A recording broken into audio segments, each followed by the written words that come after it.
Have you ever felt like your generosity, instead of earning admiration, becomes a signal for others to exploit you? You offer your trust, extend your hand, and give without hesitation, only to face indifference and disrespect. It's like trying to steady someone on a shaky bridge, believing you're helping, only for them to push you into the river without a second thought. It's like feeding a stray dog, hoping for gratitude, but instead it returns with a pack demanding more. And when you stop feeding them, they snarl as if you're the one at fault. But here's the truth. The issue isn't your generosity. It's the absence of boundaries.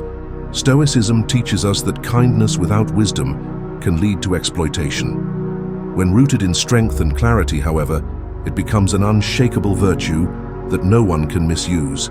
In this video, we'll explore why generosity sometimes leads to disrespect and how Stoic wisdom can guide you to stay kind while safeguarding your dignity. Trust me, what we uncover today might just transform the way you navigate the world. So, take a seat, breathe deeply, and let's dive in. If you find this video insightful, don't forget to like, subscribe, and join us on the journey to mastering Stoic wisdom. Number 1. Generosity is perceived as vulnerability. Imagine standing in a meadow, holding a rose. Its petals are delicate, its scent soothing. To you, it symbolizes beauty and tranquility. But to someone with bitterness in their heart, your rose is merely a fragile flower, easy to crush. Generosity, in a similar vein, is often misunderstood. While you may see it as a strength, a virtue, some people view it as a weakness. They mistake your gentleness for a lack of confidence and your generosity for submission. Here's the uncomfortable reality. Not everyone values generosity. To some, it's a sign that you're easily manipulated, that you lack the courage to stand up for yourself.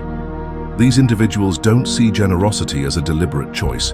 It's viewed as a default for the weak. And when you encounter people like this, your generosity can unintentionally open the door for disrespect. Let me tell you about Aisha. She worked in a competitive corporate environment and believed strongly in treating everyone with generosity and respect. She'd often assist her colleagues, go out of her way to support others, and never raised her voice even when she was treated unfairly. But over time, she noticed something unsettling. Her co-workers began to take her for granted. They'd dump extra work on her desk, speak to her in condescending tones, and assume she'd always say yes. Aisha's generosity wasn't the problem. Her lack of boundaries was. In trying to be generous to everyone, she had unknowingly sent a message that she could be pushed around. Some of her colleagues mistook her compassion for weakness, using her as a stepping stone to their own goals. This is where Stoic philosophy provides guidance. Marcus Aurelius reminds us, you have power over your mind, not outside events. Realize this and you will find strength. Generosity, when practiced without self-awareness, can sometimes blur the lines between strength and submission. True generosity comes from a place of confidence, not from a need to please others. When your actions stem from inner strength, they carry a different energy, one that commands respect, not pity. Think of a river. It's gentle as it flows, nourishing everything in its path, but beneath its surface lies a powerful current. If someone underestimates its depth and tries to cross without caution, they'll soon learn the strength that lies beneath. Your generosity should be like that river, soft on the surface, but grounded in unwavering strength. So, how do you ensure your generosity isn't mistaken for weakness? Set boundaries without guilt. Being generous doesn't mean saying yes to everything. Protect your time, energy, and values by setting clear limits. Remember, no is a complete sentence. Be assertive when needed. Generosity isn't about avoiding conflict. Speak up when necessary, but do so calmly and confidently. Assertiveness, paired with generosity, earns respect. Stay true to your values. Let your generosity stem from your inner principles, not from a desire to be liked. People may still misunderstand you, but your actions will carry the weight of authenticity. Recognize opportunists. Some people will try to exploit your generosity. Stay vigilant and don't hesitate to withdraw your generosity from those who repeatedly take advantage. As Epictetus teaches, know first who you are and then adorn yourself accordingly. Your generosity should be an adornment of your strength, not a mask for fear or insecurity. When you practice generosity from a place of inner power, it's no longer an invitation for disrespect. It becomes a reminder of your resilience and self-respect. And as Jesus said, do not cast your pearls before swine, lest they trample them under their feet and turn and tear you to pieces. Your generosity is a pearl, precious and valuable, and it deserves to be shared with those who appreciate its worth, not those who see it as an opportunity to exploit. If Jesus' words inspired you, give this video a like to let us know it resonated with you. So the next time someone mistakes your generosity for weakness, let your actions remind them a rose may be soft, but its thorns are sharp.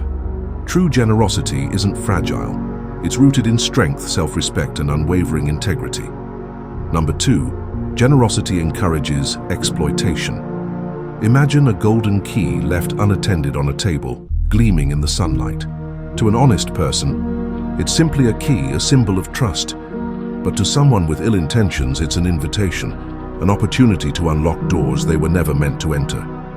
Generosity, much like that key, is a beautiful virtue. But in the wrong hands, it becomes a tool for exploitation. Here's the harsh reality. Not everyone sees generosity as a strength. To toxic individuals, your generosity can appear as vulnerability, a chance to take advantage of your generosity. They see your willingness to help, your tendency to forgive, and your open heart not as virtues but as weaknesses they can manipulate to serve their own interests. Let me share the story of Lila, a talented event planner with a heart as big as her dreams. Lila was known for going the extra mile, working late hours, helping colleagues with tasks outside her job description, and never saying no to anyone who needed her assistance. But instead of being appreciated, her efforts became expected. Her co-workers began offloading their responsibilities onto her, knowing she wouldn't push back. One day, a colleague took credit for a project Lila had worked tirelessly on.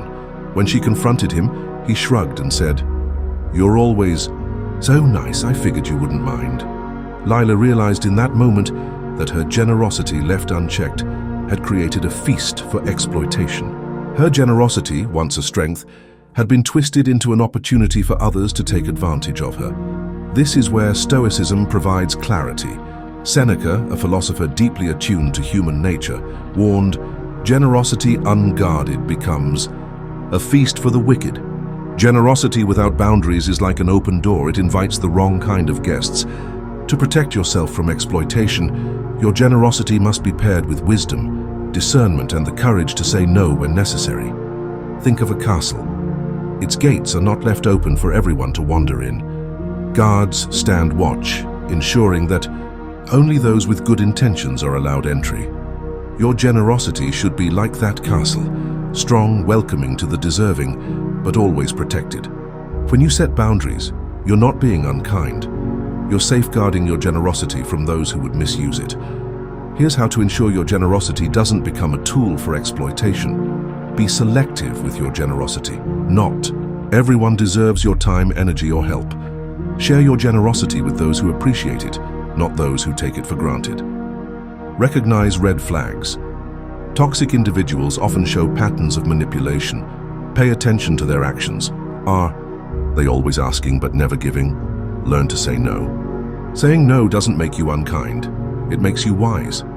Protect your resources and energy by setting firm limits. Balance compassion with discernment. Generosity should never blind you to reality. Be compassionate, but also aware of who truly values your efforts. Epictetus reminds us, attach yourself to what is spiritually superior, regardless of what other people think or do.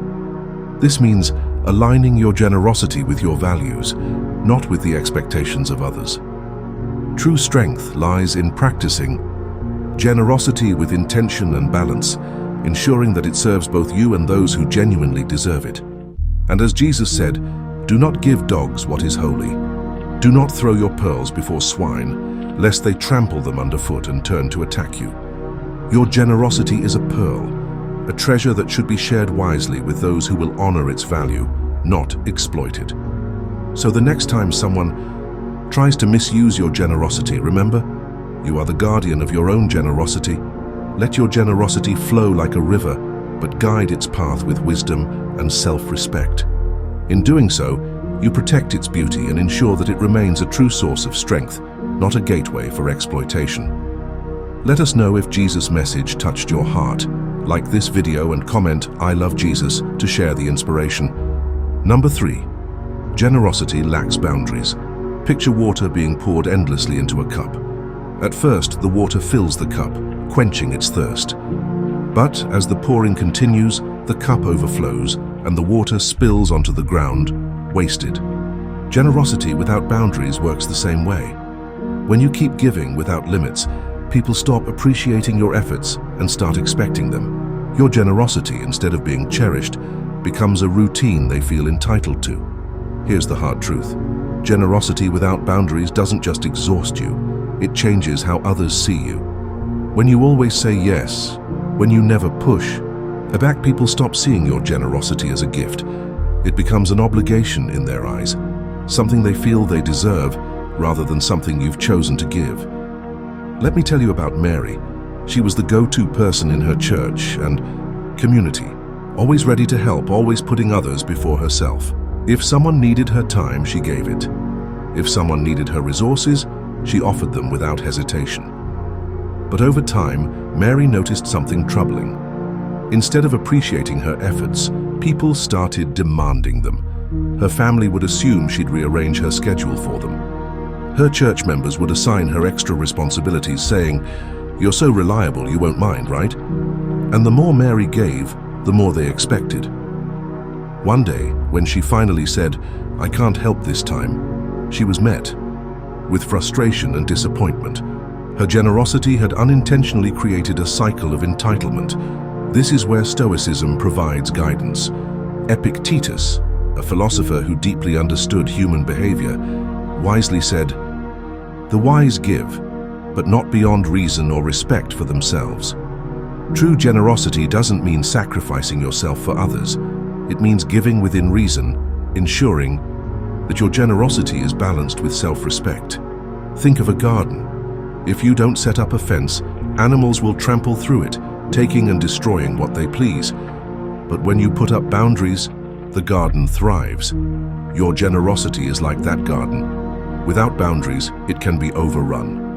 But when you protect it with limits, it becomes a source of beauty and nourishment, not just for others, but for yourself too. Here's how to ensure your generosity is balanced and respected. Define your limits. Ask yourself, how much can I give without feeling drained? Respect these limits and don't let guilt push you to overextend. Communicate boundaries clearly. If someone asks too much of you, say, "I'd love to help, but I can't right now." Being generous doesn't mean saying yes to everything. Recognize patterns of entitlement. Notice when people start expecting your help rather than appreciating it. This is a sign that boundaries need to be reinforced. Prioritize your well-being. Generosity starts with being generous to yourself. Protect your energy so you can give from a place of abundance, not exhaustion. Marcus Aurelius reminds us, "You have power over your mind, not outside events. Realize this and you will find strength." Setting boundaries is an act of mental strength. It's recognizing that your worth isn't tied to how much you give to others. It's tied to how you respect yourself while giving. And as Jesus said, love your neighbor as yourself. This isn't a call to self-sacrifice. It's a reminder that love and generosity must include yourself. If you neglect your own needs, you cannot truly give to others in a healthy, sustainable way. So, the next time someone asks for more than you can reasonably give, remember, generosity is most powerful when it has boundaries. Let your generosity be like a river, flowing steadily and purposefully, but always within its banks. By setting limits, you not only protect yourself, you teach others to value and respect the gift of your generosity. Let Jesus' wisdom guide you. Like this video, comment "I love Jesus" and subscribe for more uplifting content. Number 4. Generosity overpowers assertiveness. Imagine a candle placed in the wind. Its flame is gentle, warm, and inviting. But when a gust blows through, the flame flickers, struggling to stay lit. Generosity, when not balanced with assertiveness, can feel like that fragile flame, beautiful but vulnerable. When you prioritize generosity at the expense of speaking, people may begin to dismiss your opinions, seeing you as agreeable rather than confident. Here's the uncomfortable truth. Generosity without a backbone often goes unnoticed or worse, disrespected. When you always put others first and shy away from voicing your thoughts, you unintentionally send the message that your opinions don't matter as much as theirs. Over time, this dynamic can lead to frustration, not just for you but for those around you, who may come to see your generosity as pity. Let me share the story of James, a devoted church volunteer. James was known for his humility and generosity. He never said no to a request and avoided confrontation at all costs. During meetings, he often stayed quiet, nodding along as others shared their ideas, even when he disagreed deep down. James had valuable insights, but he chose to stay silent, thinking it was kinder to avoid conflict. But over time, his silence came at a cost. When decisions were made, James felt overlooked and even resentful. Others began to assume he didn't have strong opinions or that he lacked leadership qualities. His generosity, meant to foster peace, had overpowered his assertiveness, leaving his voice unheard. This is where Stoicism offers guidance. Marcus Aurelius teaches, you must be upright, not kept upright. True strength comes from standing, tall on your own, not relying on others to recognize your value. Generosity, when paired with assertiveness, becomes a powerful force, one that commands respect while maintaining harmony. Think of a lighthouse. Its light is steady and welcoming, guiding ships to safety. But its foundation is solid, unshakable, standing firm against the strongest waves. Your generosity should be like that lighthouse, a beacon of warmth but rooted in unwavering self-assurance. Here's how you can balance generosity with assertiveness. Speak up when it matters. Being generous doesn't mean staying silent. Share your thoughts respectfully, even if they challenge the opinions of others. Value your perspective. Remind yourself that your voice is as important as anyone else's.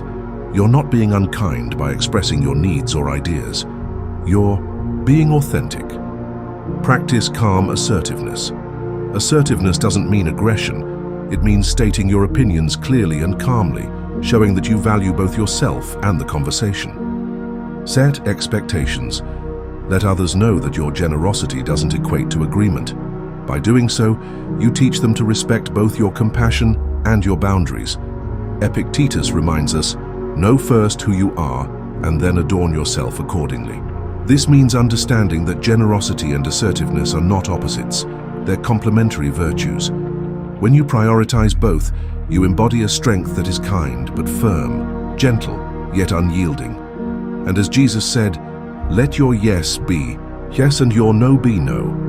This teaching reminds us that clarity and honesty are acts of generosity in themselves. By confidently stating your position, you not only honor your own truth, but also create healthier, more respectful relationships with others. So, the next time you feel the urge to stay silent for the sake of generosity, remember, your voice matters. Let your generosity shine, but let it be supported by a strong foundation of assertiveness.